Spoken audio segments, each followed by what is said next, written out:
All right, thank you for staying with Daybreak. Let's start that conversation. We're calling it The People's Perspective. We'd like to hear from you at Trevor Mbija at Citizen TV Kenya. Use the hashtag Daybreak on all the subtopics we're going to talk about. We're going to describe the state of the nation from their perspective. We'd like to hear your description. We'd like to hear your recommendations going forward, what should be done. The National Dialogue Committee, we're expecting them to give their report on the 26th or thereabouts.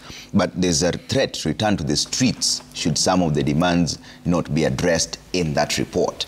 Then there's the conversation about the cabinet retreat. What should the agenda be vis-a-vis the current state of the nation? That's a conversation we're having, a broad-based conversation. That's why we're calling it The People's Perspective. Let me start by introducing my guest from my farthest right there. Omulo Jr., Director, Political Affairs, ANC. Thank you for making time. Muthiora Kariara, former presidential running mate and party leader, TGN. Thank you very much for making time. Shiko Kihika, Executive Director, Tribeless Youth, Asante Sana. And Billian Ojiwa, Community Organizer. Thank you very much for making time. Shiko, I'll start with you. How would you describe the state of the nation? Oh, pathetic. Do we really have a nation at this point? I don't think so. And I don't think so because I think we've become a puppet nation where the president is jumping to whatever the West calls. It's unfortunate that we had a State of the Nation address that was a mockery to Article 10 of the Constitution. You cannot stand in front of thousands and thousands of Kenyans and waste their airtime with lies again and again and again and again.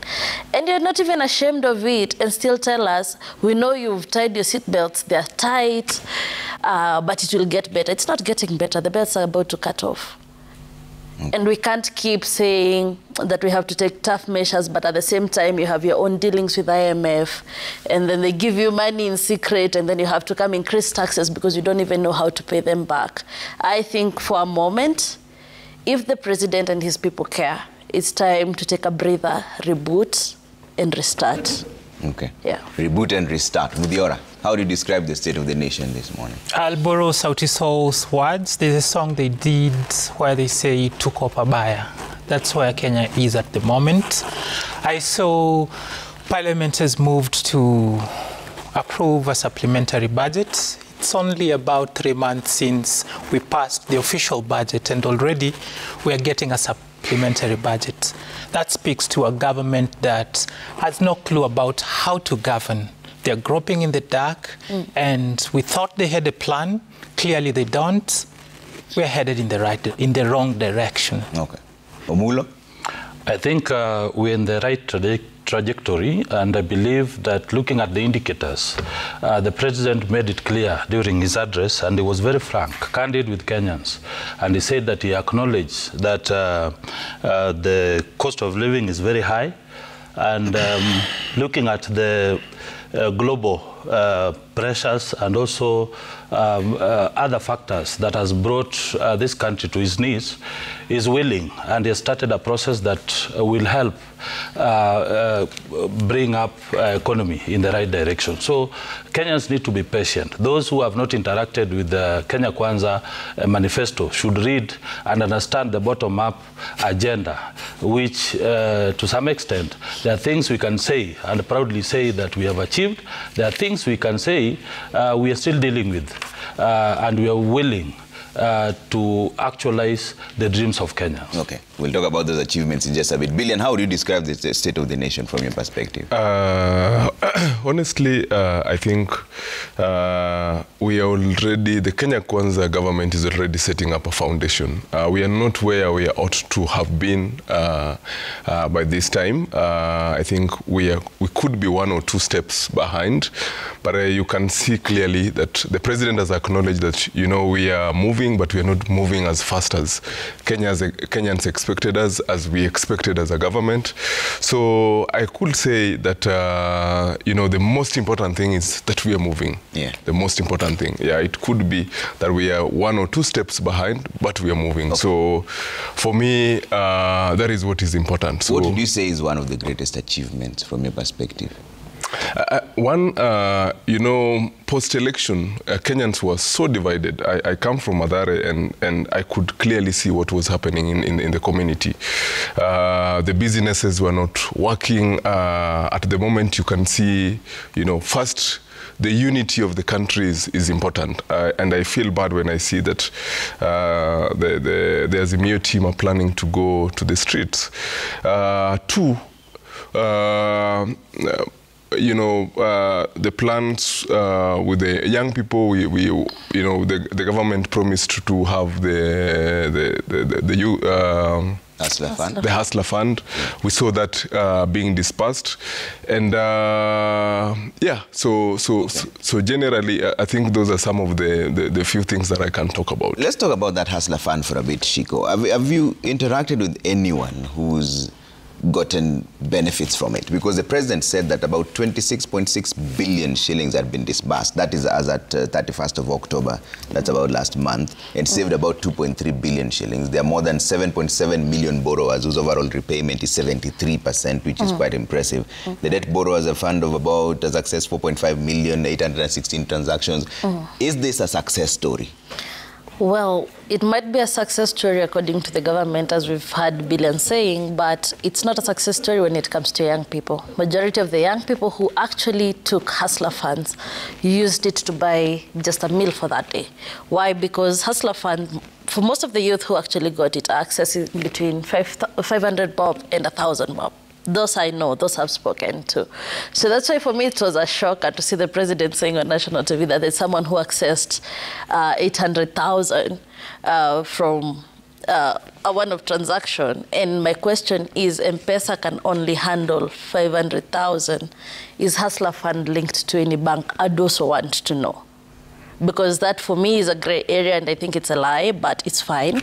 But at the same time, I'd give an example. If I had chicken and I came with maize and just threw it to them with no strategy, with no plan, how many will feed, how many will not? And the thing is, you can have millions borrowed, but what is the impact? What are these youth doing with this money? Because we are still experiencing, actually there's a survey that was done and unemployment rate has gone higher than it was during COVID, right? There's another survey that is done and young people are saying how they're struggling and how life is not working and making sense for them because the Kenyan government is just working on increasing tax with no strategy on how to caution these young people who are even starting small business. So if you took 1,000 bob and you're told, sawa, you'll go put, isn't it on ile trolley ya mayai? And then now another county government comes and takes your stuff. How is it helping you? Because we saw that when the Nairobi County government came and swept all these businesses. So for me, it really doesn't make sense. I think we're just marching forward and marching backwards, like we do not have a strategy. Okay. Yeah. Mudiora? Well, especially on the Hustler Fund. Yes. Because I know you deal with quite a number of young people. Is this a success story from their perspective? no, it's not. And I'll tell you why it's not. Look at the supplementary budget that's been debated right now. They cut down the allocation to the Hustlers Fund by 5 billion. If it was a success story, they would be giving more money to that fund. Many people would argue it's austerity measures across board.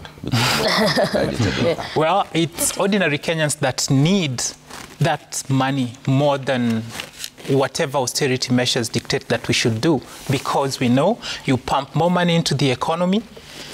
When the circulation is at a desired level, then you spur the economy. When you're taking away 5 billion that could have gone directly to Kenyans, it means you do not believe in that fund. That's why they are directing money elsewhere. But then they come to us and they tell us about how it's a success story. Trevor, this is a confirmation that that fund is a flop. It's a failure. Okay. Now, let that aside. Shiko here mentioned that the president is urging us to tighten our belts. When he became president, at least then he could have looked and seen that Kenyans were wearing belts. Those belts tore. Yeah. We have no belts to tighten. The room is gone.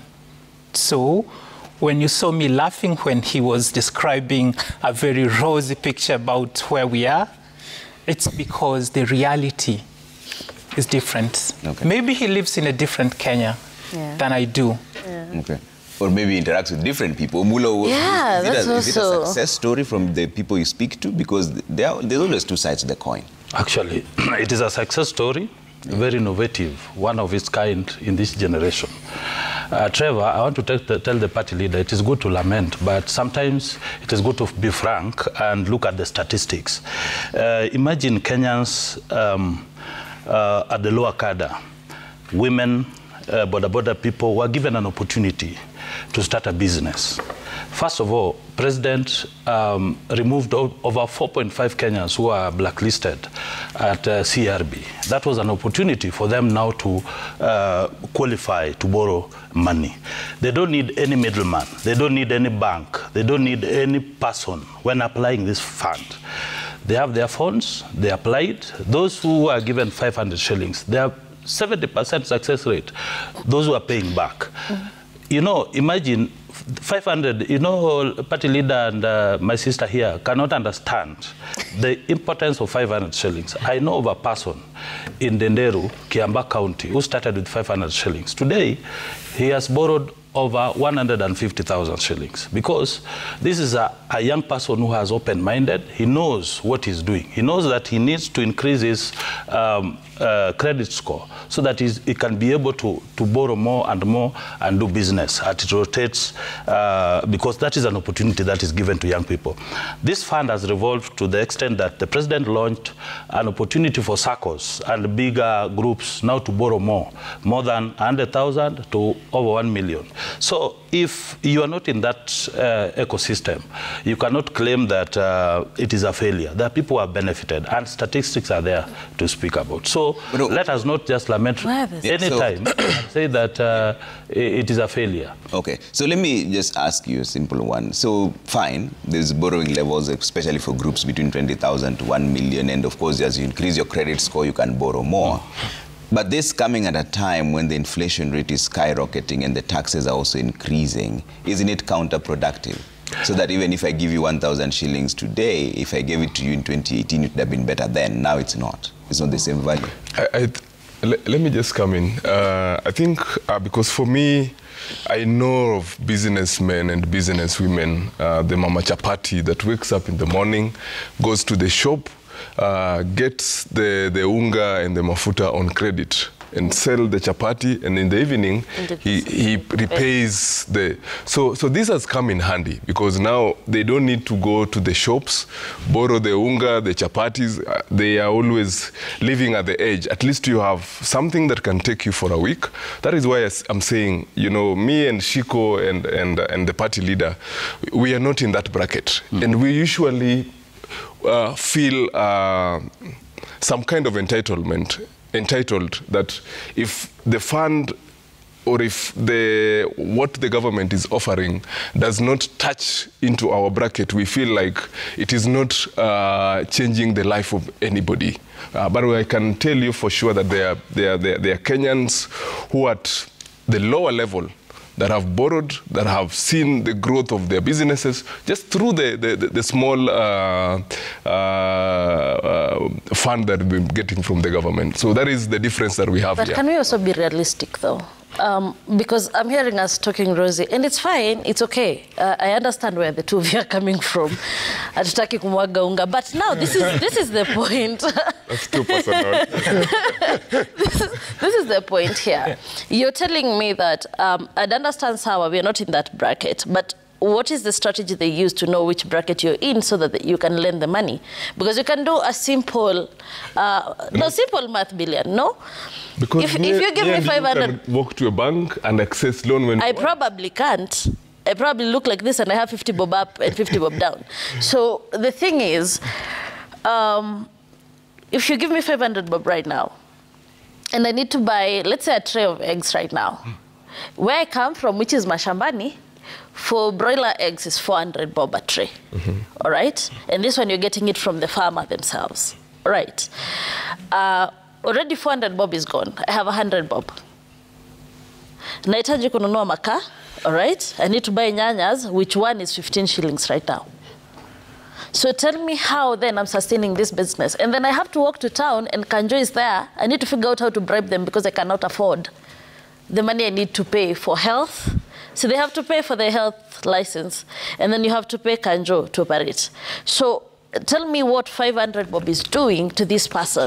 Trevor, was it meant? No, was it meant? I'll give you all a chance. Was it meant for people who already have businesses, or, as the president kept saying, it was meant to mitigate unemployment? Okay.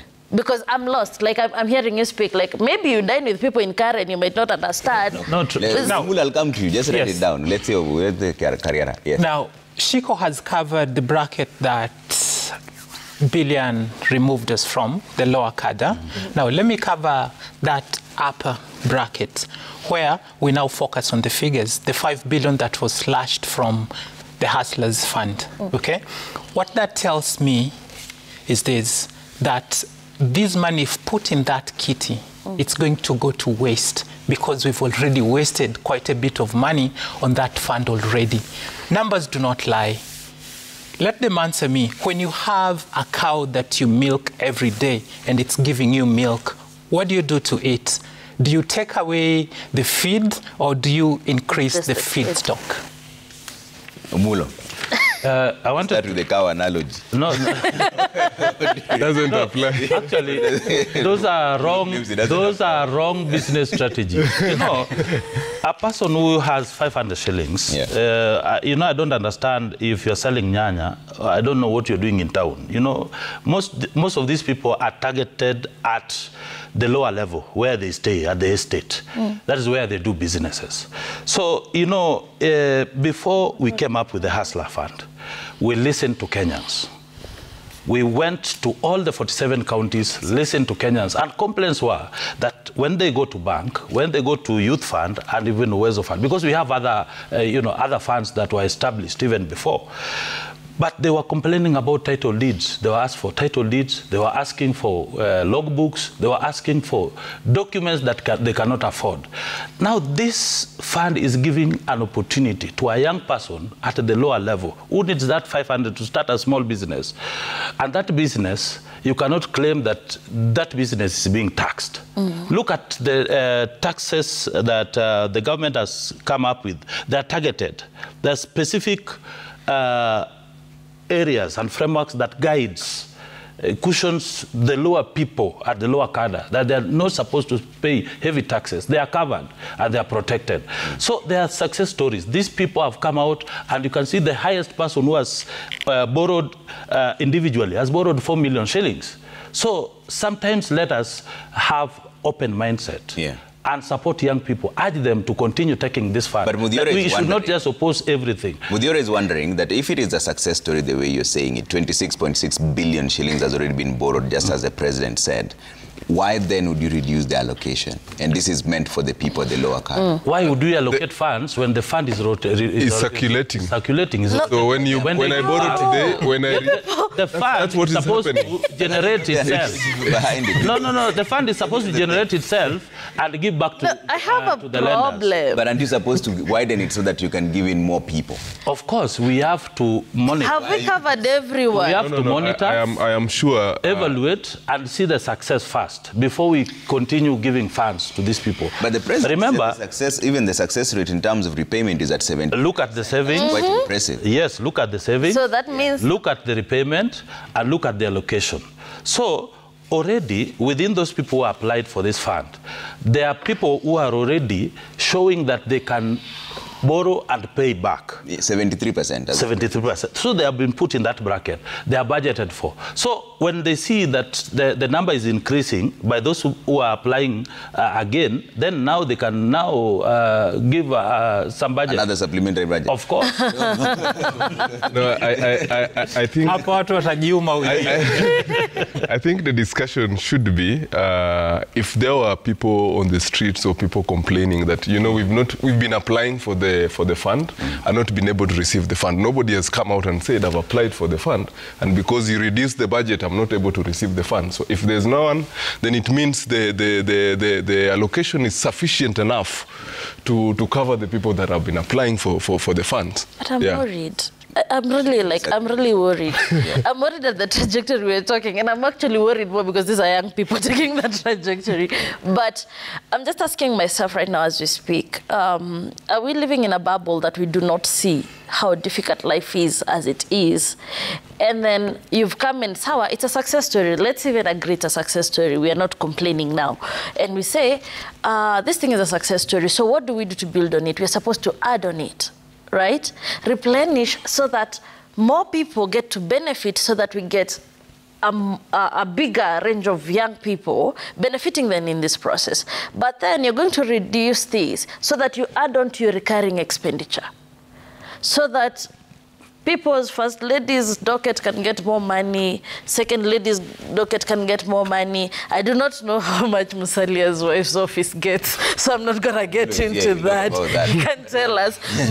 But I'm just looking at it and asking myself, were we not supposed to go to the recurring expenditure and say, okay, we have this much that is going here. Can we reduce on that so that we increase on this that we are calling a success story? Because Kenya Kwanza cannot claim any other success story. As they are saying, there's nothing else they're talking on. It's just this one thing that they're saying, this is our success story. But it's just the same way a corporate can come and say, oh, we were loaning people and it was a success, but we stopped.